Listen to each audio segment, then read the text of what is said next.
Bienvenidos.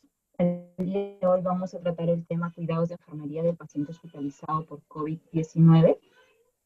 Soy la licenciada Mara Punga, especialista en salud pública y actualmente trabajo en el Hospital Nacional 2 de Mayo.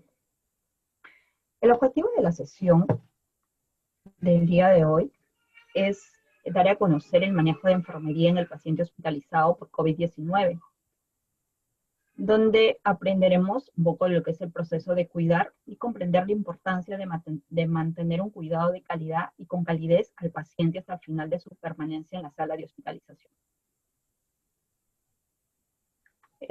Para hablar de lo que es el cuidado de enfermería en el paciente hospitalizado, vamos a hacer un recordar de en qué se basa el cuidado de enfermería.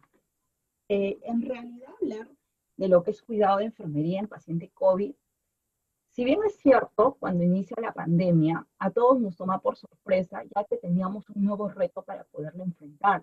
Como enfermeras, éramos una de las profesionales que estábamos en la primera línea, que estamos y que vamos a seguir estando. Entonces, sin embargo, personalmente también reconozco el susto que pudo haber habido, la incertidumbre de qué es lo que va a pasar, el temor al contagio, ya que se veía que esto era muy grave, muy agresivo, por decirlo de alguna manera. Sin embargo, luego nos dimos cuenta de que nosotros como enfermeras ya teníamos la preparación para poder hacer frente a. Muchas de ellas, incluyo, no hemos sido capacitadas, imagino que muchas de ustedes tampoco, como enfermeros ni como enfermeras, para hacer una atención exclusiva a COVID. Era algo nuevo en este momento. Sin embargo, yo quiero recordar cuál es el rol de la enfermera o el nuevo rol de la enfermera, ¿no? Y tenemos que ir a recordar que el rol de la enfermera va más allá de solamente ver la enfermedad, sino básicamente el nuevo rol de la enfermera está dado en que nos tenemos que centrar en el enfermo, en el paciente, viéndolo o entendiéndolo, de que de esta manera vamos a tener un campo mucho más grande para poder dar la atención, ¿no? Yo como salubrista siempre voy a remarcar la importancia de la promoción y la prevención del cuidado de las personas. Entonces esto nos abre un abanico de oportunidades para nosotros poder cubrir las necesidades de los pacientes en una esfera vía psicosocial, que es lo que siempre trabajamos como enfermería. Entonces vamos a entender el proceso del cuidar o el cuidado de enfermería, no lo vamos a revisar, lo vamos a entender en unas etapas que les quiero mostrar en esta diapositiva. Entonces las etapas del proceso de cuidar las vamos a entender de la siguiente forma, de dos formas básicamente, ¿no? Que va a estar dado por la forma de pensar, cómo pienso yo en torno a y cómo voy a actuar yo en torno a. Entonces, la forma de pensar en torno a, básicamente, pues, ¿a quién le vamos a dar el cuidado? Al ser humano, ¿no? Este va a ser, ¿no?, su cuidado y en torno a su salud, ¿no? Y la otra forma, que es la forma de actuar, que va a estar dada sobre el ser humano, cómo voy a actuar yo sobre ese ser humano, ¿no?, en relación a su salud y al desarrollo de sus cuidados. Entonces, todo esto se enmarca a lo que como enfermeros conocemos como el muy conocido proceso de atención de enfermería. Entonces, este proceso de atención de enfermería es lo que a nosotros nos da la base para poder desarrollar un cuidado de atención y ordenarnos de tal forma de que no se nos va a pasar nada con esto y que vamos a poder cubrir todas las necesidades que tenga el paciente para poder brindar una atención de calidad. ¿Ok? No vamos a desarrollar el día de hoy un proceso de atención a la enfermería, solamente quiero hacer énfasis en que el hecho de que nosotros estamos atendiendo COVID, ¿no?, no deja de lado que apliquemos el proceso de atención a la enfermería, ya que todos sabemos que esta es una herramienta que nosotros tenemos, ¿está? La aplicamos con fundamento científico para poder enmarcar todas nuestras actividades. Entonces, sabemos que el proceso de atención a enfermería tiene estas cinco etapas y que inicia por la valoración. Entonces, nosotros igual tenemos que hacer una valoración para el paciente que vamos a atender en la sala de hospitalización, ¿no? Entonces, aquí en valoración sabemos, conocemos que tenemos que tener unos instrumentos a utilizar. ¿Por qué? Porque esos instrumentos o herramientas que utilicemos va a depender de que nosotros tengamos más habilidades. Nos podemos agenciar de las historias clínicas, nos podemos referenciar de una entrevista clínica, ¿no? De una entrevista directa. Ahora sí, pero el paciente tiene COVID y yo no me puedo acercar, no puedo estar muy cerca, no puedo conversar mucho, que era el temor que siempre teníamos. Yo llevo 6 meses trabajando con los pacientes COVID. Bueno, afortunadamente hasta ahora eh, soy una de las sobrevivientes, ¿no? Hasta ahorita no tengo ninguna prueba positiva para COVID, gracias a Dios y a los cuidados que se aplican, ¿no? Entonces, eh, no, no les digo, pues, ¿no? Que para valorar al paciente vayamos más cercanos mucho o abrazarlo o a besarlo, pero yo sí valoro al paciente y sí insisto en que esta valoración se tiene que dar y lo hacemos desde el momento que nos acercamos al paciente. Yo lo saludo al paciente y ya lo estoy viendo. Si es que el paciente, como pasó alguna vez, ¿no? Saludé al paciente, el paciente nunca me contestó, el paciente no me miraba y yo dije, wow, ¿este paciente qué tiene? Y nadie me había dicho que el paciente era sordomudo. ¿Okay? Entonces ya yo estoy valorando y estoy viendo qué necesidades qué es lo que voy a ir encontrando. Entonces yo voy a desarrollar mis herramientas, voy a utilizar mis instrumentos que voy a necesitar para hacer la valoración. El diagnóstico, que ya sabemos que no está dado por el diagnóstico médico, sino es el diagnóstico enfermero, donde vamos a nosotros a descubrir cuáles son los problemas que tenga el paciente, ¿no? Y luego de eso, para poder planificar nuestros cuidados, que van a estar dados en planteamiento de objetivos de los problemas para poder darle solución o para poder aliviarlos.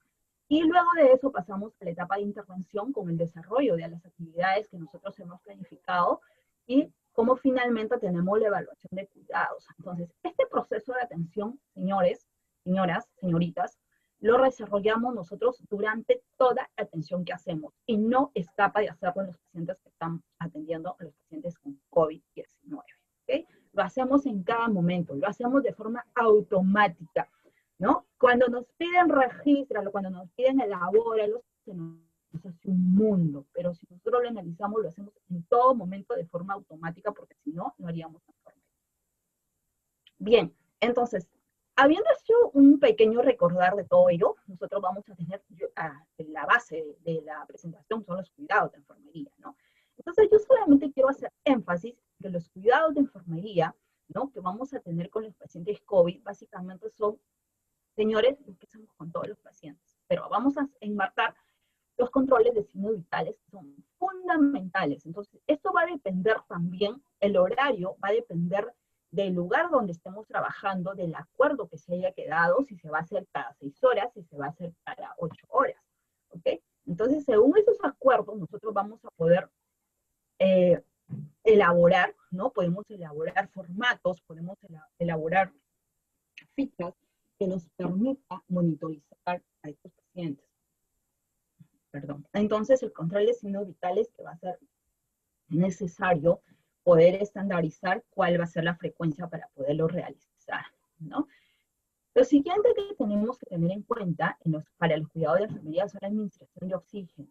Signos vitales, una de las cosas que vamos a nosotros hacer también es la frecuencia respiratoria y a eso también le vamos a tomar la saturación de oxígeno, que es otro de los constantes que estamos midiendo en estos pacientes, ¿no? La administración de oxígeno va a depender de la saturación que encontremos con el paciente. Y para esto, señores, no necesitamos una indicación del médico, porque yo puedo haber tenido un paciente al ingreso o que me lo reportaron al ingreso con cánula binasal a 5 litros, en que estaba saturando 95%, sin embargo, al ingreso al servicio yo encuentro este paciente que está con cánula binasal a 5 litros, pero ya a mi control, ¿no? A mi monitoreo está saturando 88%. Entonces no voy a esperar que ingrese el médico a evaluarlo para que me pueda decir que le cambia máscara de reservorio, porque si ya sé que te da 5 litros, la cánula binasal no me va a dar más. Entonces, estas son una de las cosas que tenemos que tener en cuenta con los cuidados de enfermería en los pacientes COVID, la administración de oxígeno.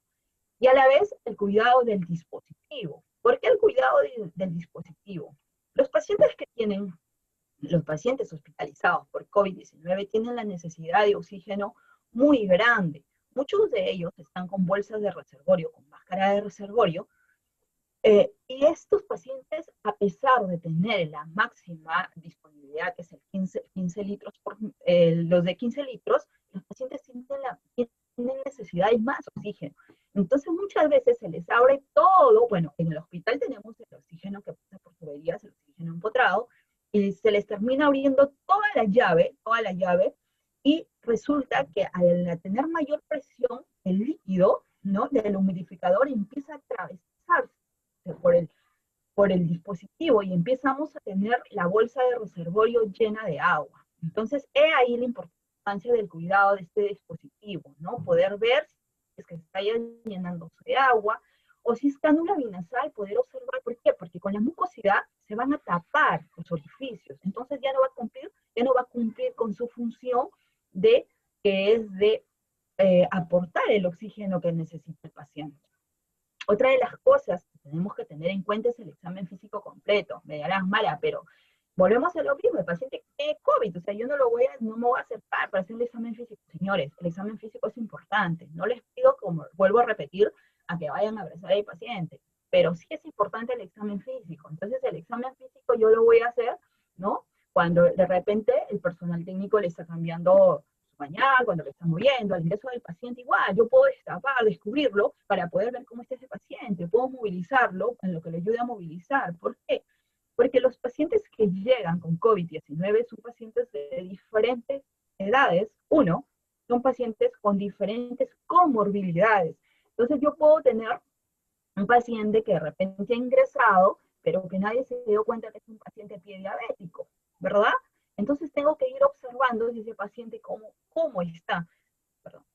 Entonces el examen físico va a ser necesario. Si es un adulto mayor, tengo que revisar si está postrado, si es un adulto mayor postrado, si tiene presencias de UPP y algo por el estilo. Entonces tengo que hacer un examen físico completo necesario. Ahora, la posición.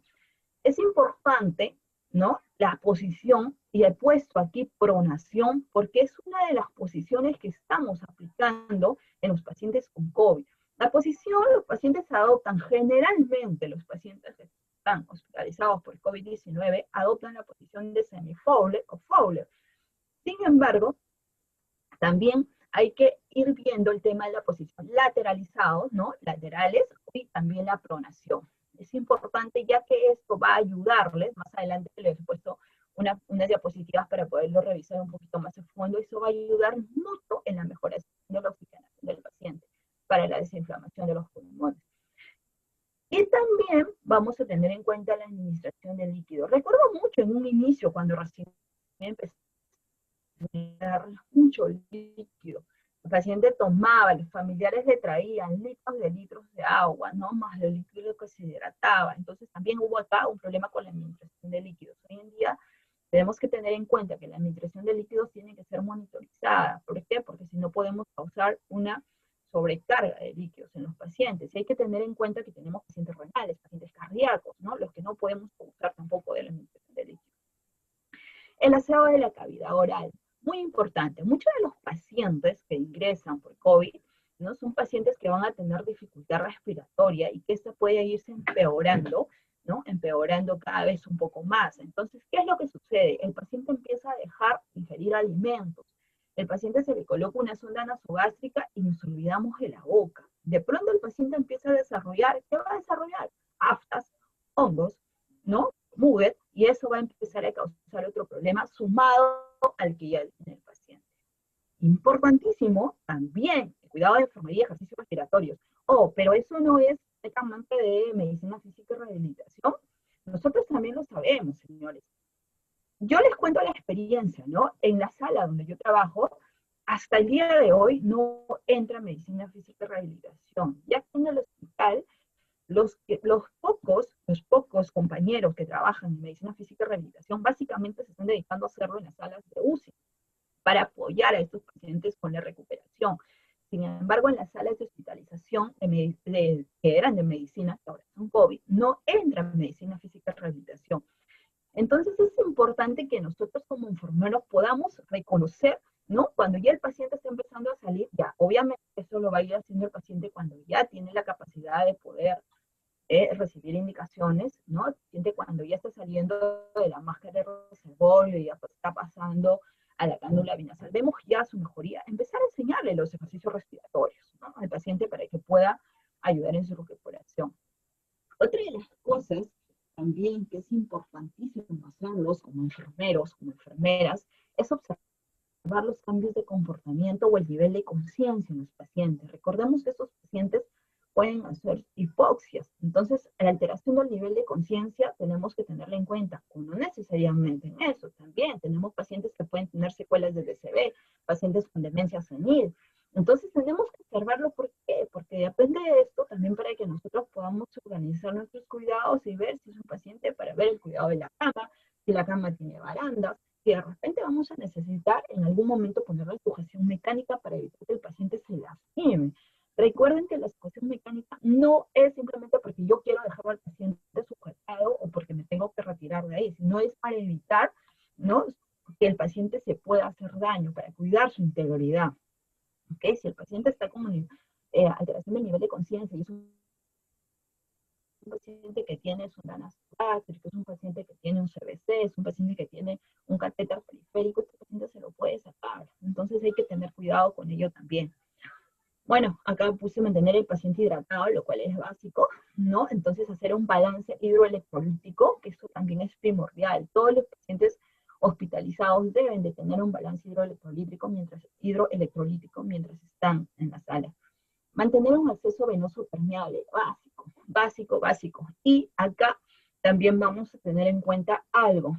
Al inicio, yo les cuento la experiencia, al inicio, cuando recién empezamos nosotros con la atención de los pacientes con COVID, una de las cosas que teníamos, pues era el miedo, ¿no? Y dentro de ese miedo, básicamente lo que queríamos era de repente mantenerlos un poco lejos o no tan cerca al paciente.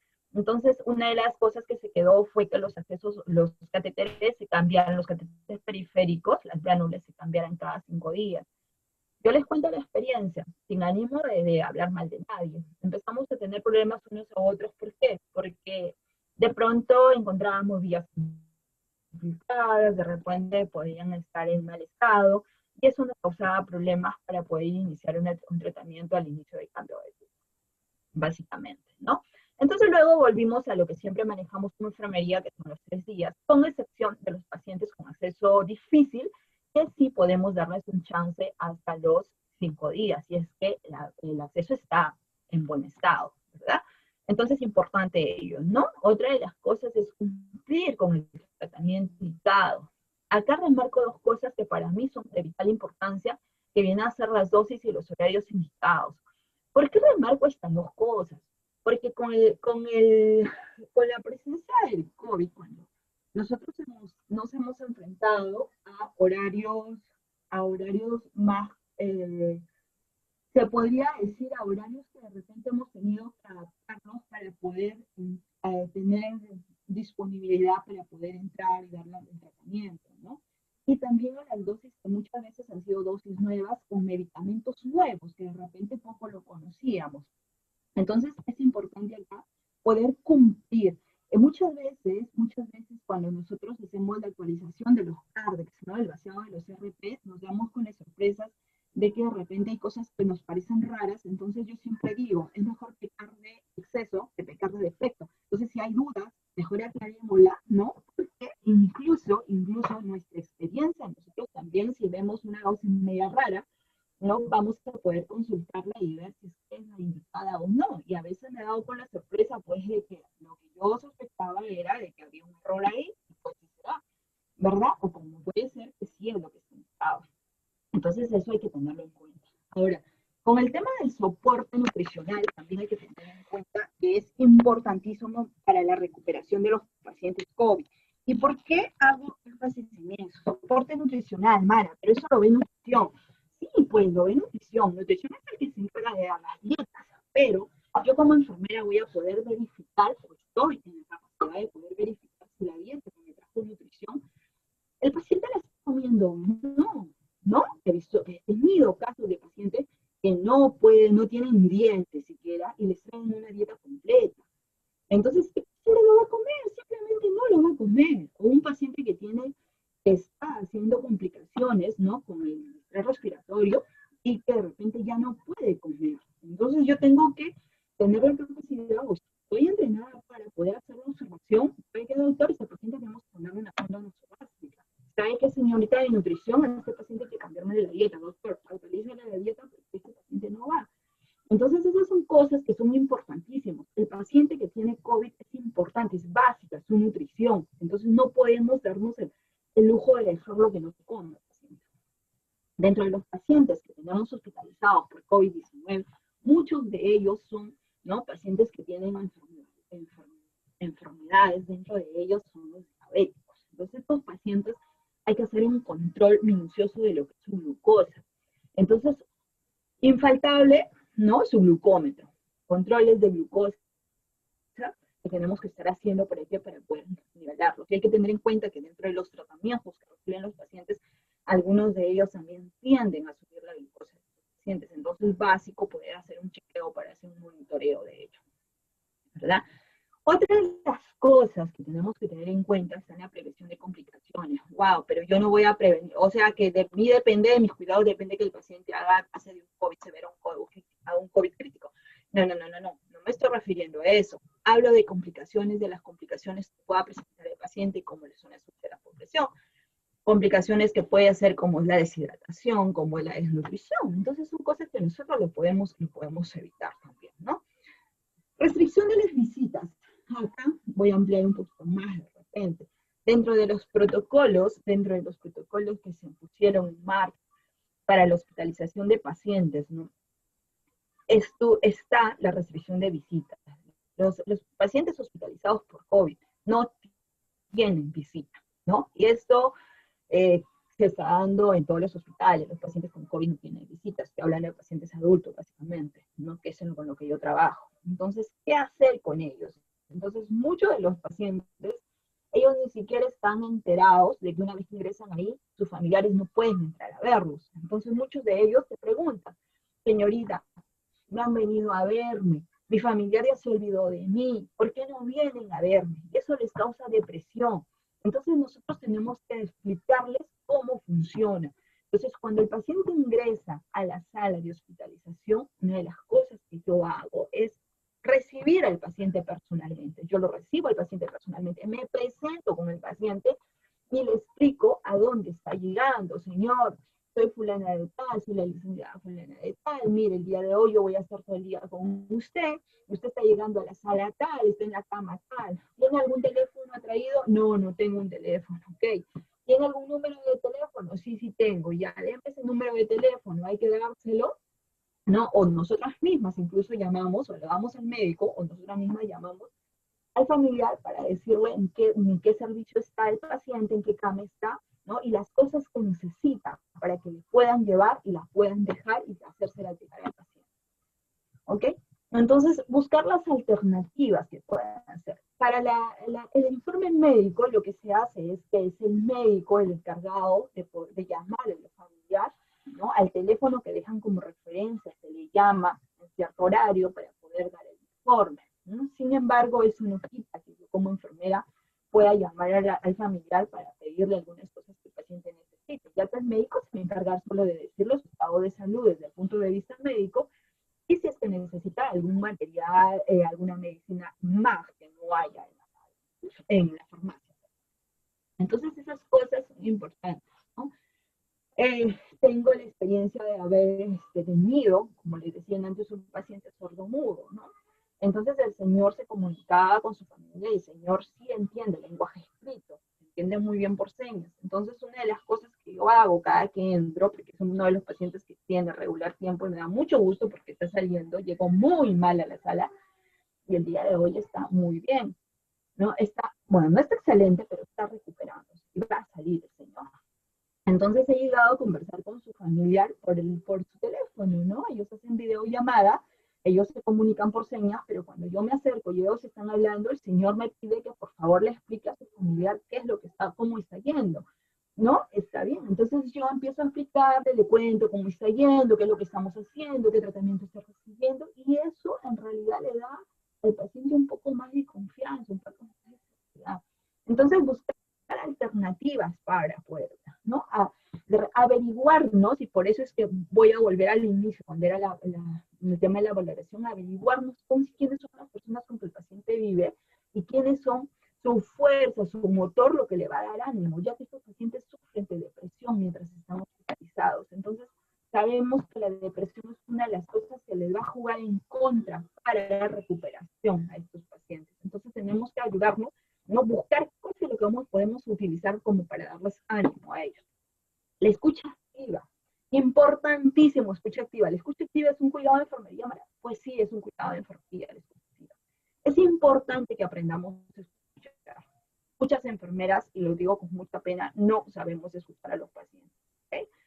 Entonces, yo no sé qué es lo que pasa con el tema de la escucha activa, ¿no? Sin embargo, el paciente que está hospitalizado por COVID, les vuelvo a repetir, no tiene contacto con sus familiares, excepto los que hablan por teléfono, ¿no? Entonces, cuando tú te acercas, ellos quieren hablar, te quieren preguntar, y a veces te hacen preguntas que a veces tú podrías decir, pero ¿por qué no le preguntaste al médico si acaba de pasar ahorita haciéndote las visitas médicas? Pero ellos quieren conversar contigo, tú eres enfermera. Tú eres su enfermera, tú eres la que le das más confianza y ellos quieren conversar. Entonces, tenemos que escucharlos. Me va a ganar el tiempo, me voy a estar más tiempo en la sala. No me va a pasar nada si me quedo 5 minutos más con el paciente. Y es importante escucharlos. Porque escuchando a este paciente yo voy a saber cómo está su estado de ánimo, que es muy importante. Voy a saber qué es lo que está pensando el paciente. ¿Okay? Entonces yo de eso me puedo valer para poder ayudarlo también, ¿no? Responder sus dudas. ¿Y qué es lo que me estás poniendo? ¿Y cuánto tiempo me quedaré? ¿Y por cuánto tiempo estaré? ¿Y cuándo va a venir mi familiar? Ya ha llamado a mi esposa y sabe si el médico la está llamando, ¿no?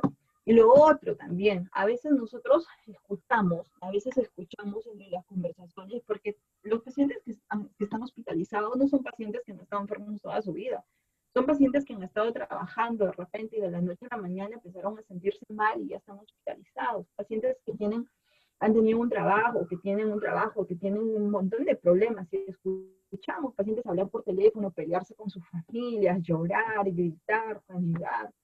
¿Okay? Entonces, imagínense sumado a eso que hay una enfermera que con las justas le va a escuchar al paciente. Y hay una enfermera que con las justas sí lo va a mirar. Encima de que ya estamos con toda la indumentaria, que solo se nos ven los ojos, ¿no? Y yo acá recalco algo que leí en algún lado, no es frase mía, que decía, ahora aprende a sonreír con los ojos. Entonces, tenemos que hacer eso, tenemos que por lo menos brindarle al paciente, mostrarle que nosotros estamos sonriendo. ¿Ok? Entonces es muy importantísimo eso. La parte de educar como cuidado de enfermería, nosotros somos educadoras.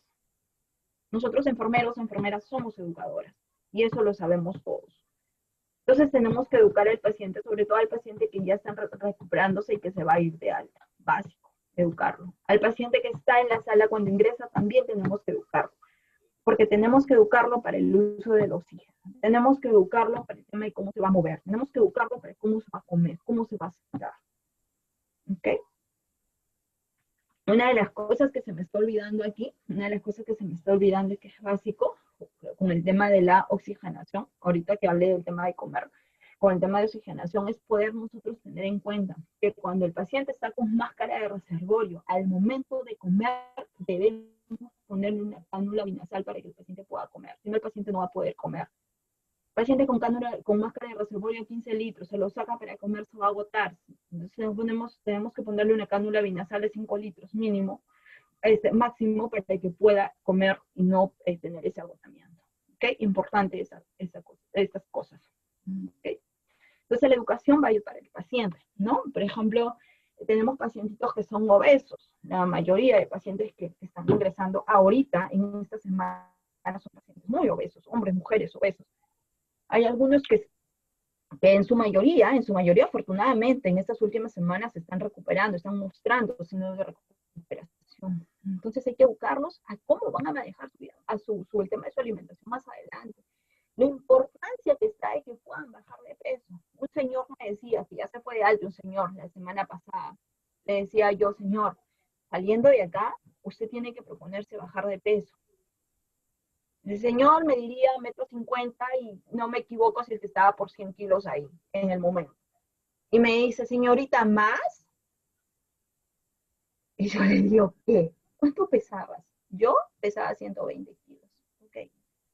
Entonces, es importante darte unos minutos ahí para decirle cuál es el problema si es que él no va a bajar de peso. Entonces, explicarle cuál es el problema desde todos los niveles. El problema para su corazón, el problema para sus circulación, el problema está para su sistema óseo.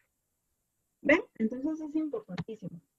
Entonces es importante esa parte en el cuidado de enfermería. Inicialmente les dije que traía un cuadrito así facilito, chiquitito, que creo que es importante conocerlo en lo que es el manejo del síndrome de estrés respiratorio en pacientes con COVID-19, ¿no? Que se ha clasificado en 4: caso leve, caso moderado, caso severo y el caso crítico, ¿no? Entonces es importante revisar este cuadrito, ¿no? Y tenemos pues que el caso leve va a ser el paciente que no tiene básicamente manifestaciones clínicas, no, perdón, que tiene manifestaciones clínicas moderadas y no presenta signos de neumonía, ¿no? En las placas de rayos X, básicamente. ¿No? Este paciente puede estar saturando bien, no hay ningún problema, no tiene necesidad de oxígeno, pero sí puede ser paciente compatible con sintomatología para el COVID. Otra en casos moderados, ya vamos a tener síntomas como fiebre y síntomas del tracto respiratorio, ¿no? Al ver manifestaciones de la neumonía que también pueden ser vistas en las radiografías, en las placas de rayos X. En el caso severo para el COVID nos vamos a encontrar con problemas de saturación menor del 90%, una frecuencia a medio ambiente, obviamente, frecuencia respiratoria, ¿no?, mayor de 30 por minuto. La progresión de las lesiones en las imágenes van a ser más del 50% y estas van a aumentarse más dentro de las 24 o 48 horas rápidamente, se pueden duplicar hasta el 50%, ¿no? En el caso crítico, ya va a haber falla respiratoria. Esto ya va a hacer que el paciente estemos pensando en que requiere ventilación mecánica, ¿no? Puede haber un shock, fallas multiorgánicas y la necesidad de pasar al paciente a UCI. Entonces hay bastante literatura, para poder revisar. Al final les voy a dar algunas sugerencias de algunos literatura que pueden revisar para poder de repente manejar un poco mejor, ¿no? Pero bueno, me dirán, pero bueno, eso lo decía el médico. Sí, lo decía el médico es el que diagnostica, si es moderado, severo, crítico, pero nosotros también tenemos que saberlo para poder dar un cuidado adecuado, ¿no? Porque el paciente puede haber ingresado con un caso moderado y de pronto ya está pasando a un severo, o del severo ya está pasando a un crítico, y tenemos que también reconocerlo nosotros para poder ayudarlo, básicamente, ¿no? Les hablaba también dentro de los cuidados, cuando hablábamos de los cambios de posición, ¿no? Hablábamos de lo que es la posición prono. Hablamos de la terapia prono en COVID, ¿no? Como terapia para pacientes COVID. Ahora, la terapia prono se ha visto que da buenos resultados, sí. Entonces, es importante poder lograr que los pacientes puedan entender la necesidad de hacerlo. Y digo entender la necesidad de hacerlo, ¿por qué? Porque muchos pacientes no están acostumbrados, como ellos dicen, o no toleran acostarse boca abajo. Entonces, es importante poder educar a los pacientes sobre la necesidad de que lo hagan. ¿Okay? La literatura dice que los pacientes que no tienen ventilación mecánica deberían iniciar una terapia prono con un ideal de 4 horas para poder dar buenos resultados, ¿no? Ya que es un paciente que se puede mover, entonces 4 horas se mueve, se puede poner el cubito supino y otra vez puede voltearse, ¿verdad? Entonces la idea es poder educarle en la necesidad que es. Pero ahora, 4 horas, yo no he visto, si es que he visto 1 o 2 pacientes que han tolerado así como que toda una mañana, ha sido mucho. La mayoría de pacientes, excepto los jóvenes he visto que lo toleran en ese nivel, como que pueden estar toda una mañana boca abajo, ¿no? Y lo pueden tolerar mejor. Pero en los pacientes adultos no lo toleran, señores, no lo toleran. Entonces, la idea es poder evaluar, poder ir viendo si el paciente lo tolera, ¿ok? Nosotros como enfermeros tenemos que también, tenemos que poder aceptar, tenemos que educarnos la importancia de esta terapia. ¿No? En algunas oportunidades he podido escuchar colegas que me dicen, pero Mara, el paciente pucha, que lo puse boca abajo y se empeoró. Pero yo les digo, yo he visto pacientes que entraron saturando 88%, 89%, ¿ya? Y a pesar de que estaban con la máscara de reservorio de 15 litros, no mejoraba la saturación. pacientes solo hemos empezado a pronar, y pronados suben hasta 93.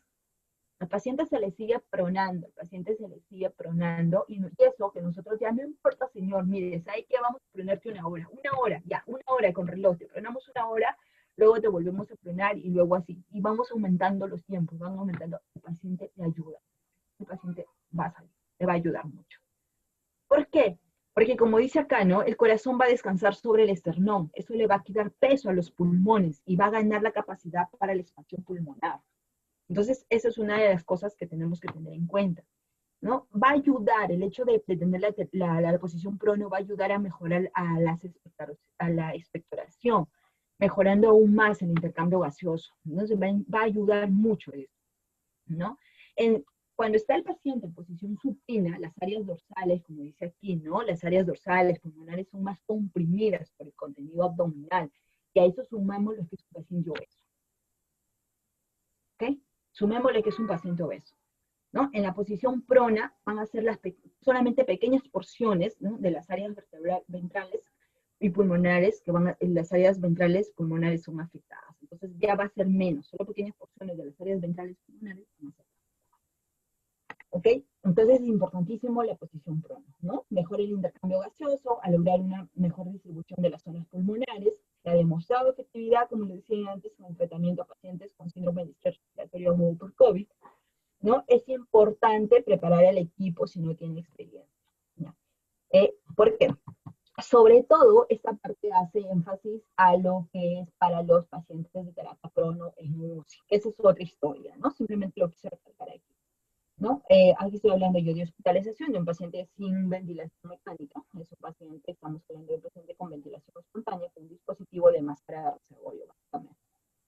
¿Ok? Entonces, en los pacientes de UCI, sí, el equipo tiene que estar entrenado, porque más o menos se necesitan, si no me equivoco, son 4 o 5 personas que se necesitan para poder hacer la pronación, ¿no? Y ahí la pronación no son 4 horas, ahí se recomienda 16 horas de forma continua. ¿Ok?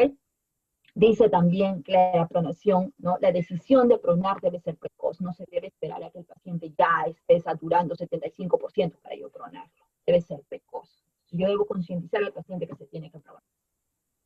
¿Okay? Entonces es importantísimo poder revisar el tema de la terapia prono, tenerla en cuenta nosotros para poder ayudar a los pacientes. Tenemos que hacerlo y tenemos que hacerlo.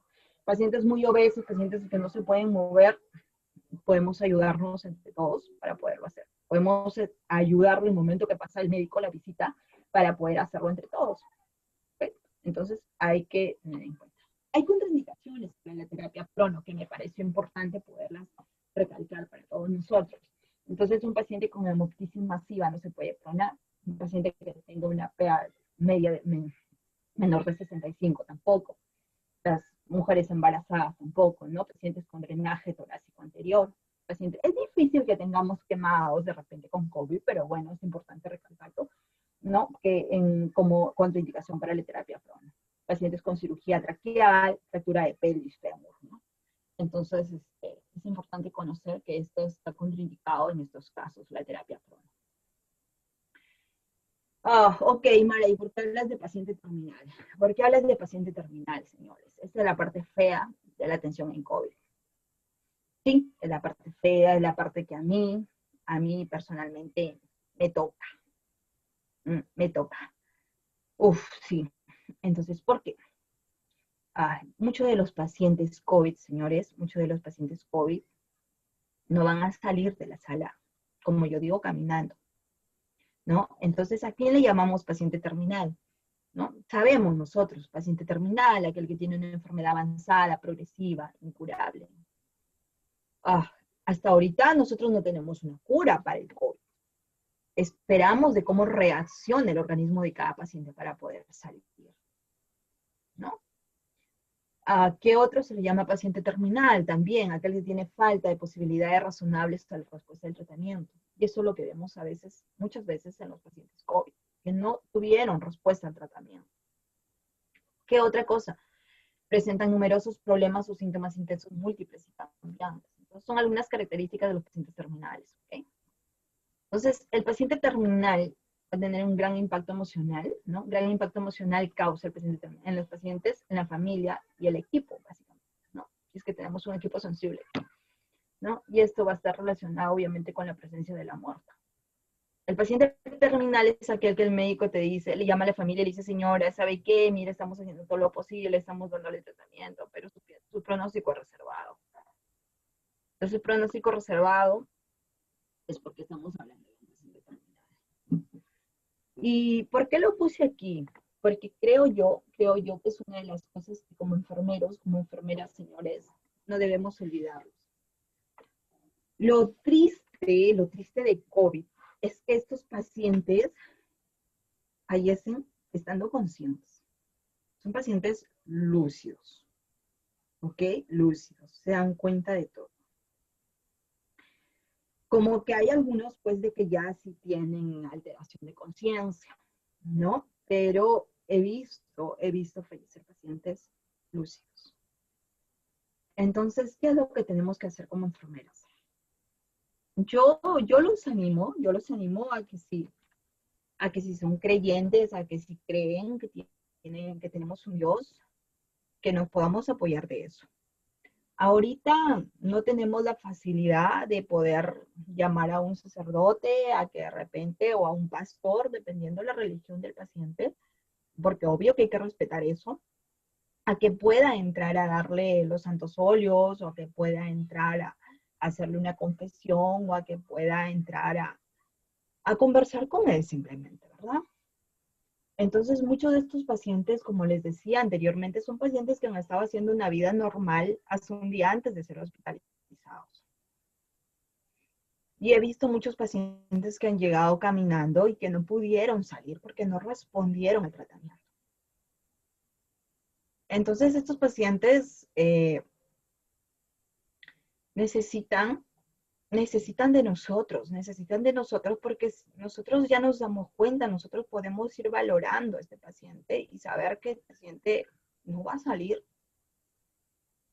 Me ha tocado, yo lo hago y lo voy a seguir haciendo, me tocaba hacer no digo de sacerdote ni nada, no, pero me tocaba de acercarme al paciente y de repente cogerle la mano y poderle decir, ¿crees en Dios? ¿O tienes algo en que crees tú? Hasta ahorita no he encontrado algún paciente que me diga que no cree en Dios. Todos creen en Dios, hasta ahorita. Entonces simplemente me toca agarrarle la mano y decirles, ¿me permites que ore por ti? Y les explico un poco, ¿no? Lo que pasó. Les explico un poco, les digo qué fue lo que pasó, trato de ser muy sutil, en decirle que lamentablemente el tratamiento, su organismo no respondió al tratamiento y que solamente en ese momento nos queda pedirle a Dios y que Él va a ser el ser de que podría devolvernos la vida, que Él nos la dio y que Él es el único que nos la puede quitar. Y bueno, he tenido que hacerlo en 2 oportunidades, fue algo increíble porque yo terminé de hacerlo con un paciente y luego continué haciendo mis cosas con los demás pacientes y no pasaron ni 5 minutos. El señor falleció, lo mismo pasó con otro. Pero la satisfacción que tengo de esto es que la cara de angustia que tenía hacía 5 minutos este señor no era la misma. Porque después cuando yo salí de haber estado con él, que no sería más de 5 minutos, tampoco, de haber conversado, de haber hablado con él, su cara de tranquilidad era otra cara, eran otros ojos, o no sé, pero yo me quedo con esa satisfacción. Yo los animo a ustedes de que lo hagan, de que no entren en el sistema rutinario de repente, ¿no? De poder ir y con el miedo de que, bueno, ya tiene COVID, ¿cómo se contagiaría? De repente lo buscó, no lo buscó, porque a veces hasta juzgamos, hasta prejuzgamos. Entonces, señores, es importante poder tener en cuenta en estos momentos que este paciente tiene una familia, que tiene unos padres, que tiene unos hijos, ¿no? Entonces es importante poder considerarlo, esta parte del paciente terminal y poder ayudarlo, como digo yo, a ver la luz, ¿no? A ver la luz y que pueda, y que pueda de repente, ¿no? Despedirse de alguna forma. Así que esta parte me pone muy triste, pero yo los animo a que ustedes puedan hacerlo. Al final la decisión es de ustedes y la decisión es de cada uno y la tranquilidad de poder irme a mi casa o poder llegar y decir, di todo, hice todo, es importante. Me ha tocado encontrarme también con colegas de que la primera vez que me vieron haciendo esto, se acercó y me dijeron, les voy a decir literal lo que me dijeron, Mara, ya, el trabajo continúa, ya déjalo, ya se va a morir. Mi corazón se achicharró y simplemente dije, solo estoy conversando con el Señor. No te preocupes, gracias. Te vas a contagiar, Mara. Sal de ahí, te vas a contagiar. ¿Por qué me voy a contagiar? Digo yo. Porque estoy orando, porque estoy rezando, porque me acerqué, porque a tocarle la mano, ¿no? Estoy con mi equipo de protección. Así que hay que tener en cuenta esto. Sí, bueno, entonces, con esta parte estamos terminando. Acá les he puesto alguna bibliografía, ¿no? Que pueden revisarla para recordar un poco lo que es la atención de enfermería, protocolos de manejo para pacientes con COVID, ¿no? Que también hay guías de atención de enfermería también, ¿no? También otro enlace que les he puesto ahí sobre el Ministerio de Sanidad para poderlo, ¿no? En la prevención y control de la infección y el manejo de pacientes con COVID, para poderlo revisar. ¿Okay? Eh, Aquí en esta parte final les quise mostrar algunos de los documentos que nosotros usamos en el hospital, ¿no? Que les decía, ¿no? Como herramientas para poder hacer el monitoreo de las funciones vitales, para, para poder estandarizarlos y todos manejarlos, ¿no? Y otra cosa que tenemos que es una hoja de reporte, que es una hoja de reporte para, ya que en este caso, ¿no? A diferencia de repente de cuando no teníamos la atención con COVID, que hacíamos reporte cama por cama, en este caso hacemos reporte solamente con Cardex y con esta hoja de reporte, ¿no? Luego tenemos un espacio para sacar las medicinas, que lo consideramos todavía como área limpia. Y después de eso ya entramos con todo el equipo completo a la sala a poder administrar el tratamiento. Administramos el tratamiento, ¿no? Valoramos a los pacientes, todo completo, y luego ya estamos saliendo para poder continuar con la parte administrativa. Entonces, una de las características que tenemos con esta atención es que la parte administrativa nosotros la hacemos fuera de la sala donde están los pacientes hospitalizados, lo cual no quita de que estamos más tiempo fuera, no. Okay, otra de los formatitos que tenemos acá, o las fotitos, es el formato que utilizamos para dar pase ambulatorio también, ¿no? Entonces son entre las cositas que puedo mostrarles, ¿no? Que ustedes también las pueden adecuar o usar, o de repente tienen otras mejores para ello. Este es mi equipo de rotación, mi colega con la que hago turno fijo básicamente, y las dos técnicas de enfermería, ¿no? Así entramos ya. Por acá está nuestra área donde están los medicamentos por el lado de acá. Esta es nuestra área donde nos ponemos todo el EPP para poder ingresar, ¿no? A la sala. Y pues ella es nuestra sala, él es uno de los pacientes que salió de alta, ¿no? Fueron algunas de las fotos iniciales donde nos emocionaba mucho ver al paciente cuando se iba de alta, ya que inicialmente no eran muchos los que salían de alta. Ahorita hay otro señor, tengo más fotitos por ahí, pero ya bueno, no quiero aburrirlas más con eso. Una de las cosas que caracteriza a este equipo, o sea, así como lo ven ustedes aquí sonrientes, créanme que así estamos todo el día y toda la noche trabajando.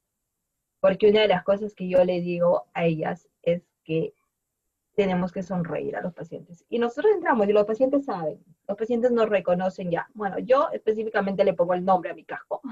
Mi casco tiene mi nombre, así que los pacientes ya saben cuando yo estoy entrando.